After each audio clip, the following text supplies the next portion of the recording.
کون سا قانون کہتا ہے، کون سا پاسٹ ان کا کوئی چیز ان کے کوئی کردار کے اندر، ان کے ریکارڈ کے اندر یہ کہتی ہے کہ زلفی بخاری اور شبلی فراز جو ہیں وہ دہشت گرد ہیں اور وہاں جا کے بلوا کرائیں گے. مطلب مذاق کی انتہا ہوتی ہے. الیکشن کمیشن نے تو اپنے پلے کو چھوڑا ہی کچھ نہیں ہے. پھر کنٹینر کھڑے کیے ہیں دریا خان میں اور دوسری جگہ میں کہ کوئی اس طرف سے خیبر پختونخوا سے پنجاب کے اندر نہ آ سکے. تو یہ جو بھی کر رہے ہیں ان کو میں یاد دہانی دوبارہ کرا دوں کہ سپریم کورٹ نے 1 جولائی کو ایک آرڈر کیا تھا. اس آرڈر کے اندر بڑا واضح طور پہ لکھا تھا، ہم نے اس وقت بھی سپریم کورٹ کو یہ کہا تھا کہ ہمیں خدشہ یہ ہے کہ اگر آپ حمزہ کی کرسی پہ بیٹھنے دیں گے جس کو خود آپ کے فیصلے کے مطابق وہ کبھی وزیر اعلیٰ منتخب ہوا ہی نہیں تھا، اس کے ووٹ تھے ہی نہیں، وہ وزیر اعلیٰ کی کرسی پہ محض ایک قبضے کی صورت میں بیٹھا ہوا ہے، لیکن آپ نے جو اس کو اجازت دے دی ہے 17 جولائی تک بیٹھنے کی، انہوں نے انتخابات کے اندر اثر انداز ہونا ہے، انہوں نے مداخلت کرنی ہے.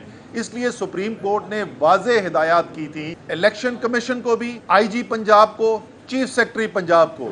یہ سب جو ہیں، یہ ادارہ، یہ لوگ جو ہیں، یہ سب نہ صرف الیکشن قوانین کی خلاف ورزی ہونے دے رہے ہیں بلکہ کروا رہے ہیں الیکشن قوانین کی خلاف ورزی، لیکن اس کے ساتھ ساتھ یہ توہین عدالت کے بھی مرتکب ہو رہے ہیں اور اس کی سزا بھی ان کو پتہ ہے. بہت جلد یہ جو قبضہ ہے یہ قبضہ چھڑوایا جانے والا ہے اور واگزار کرا لی جائے گی وزیر اعلیٰ پنجاب کی کرسی.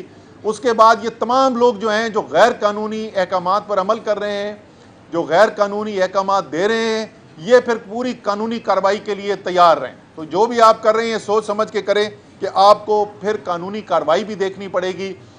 لیکن اس سب کے باوجود آخر میں صرف یہی کہوں گا، قوم فیصلہ کر بیٹھی ہے، قوم نے غلامی کو نامنظور کر دیا ہے، قوم اپنی حقیقی آزادی کے لیے کھڑی ہو گئی ہے، اور یہ جتنے مرضی ہتھ کنڈے کر لیں یہ روک نہیں سکتے. یہ عوام کا سمندر جو ہے، جو اب پولنگ بوتھس کی طرف جا رہا ہے، پولنگ سٹیشنز کی طرف جا رہا ہے اور ووٹ ڈال رہا ہے، اس کو روکا نہیں جا سکے گا. انشاءاللہ تعالی آج سے رجیم چینج کا جو سارا پروسیس تھا اس کا ریورس گیئر لگنے والا ہے اور دوبارہ سے پاکستان جو ہے ایک آزادی کی طرف جا رہا ہے. بہت بہت شکریہ.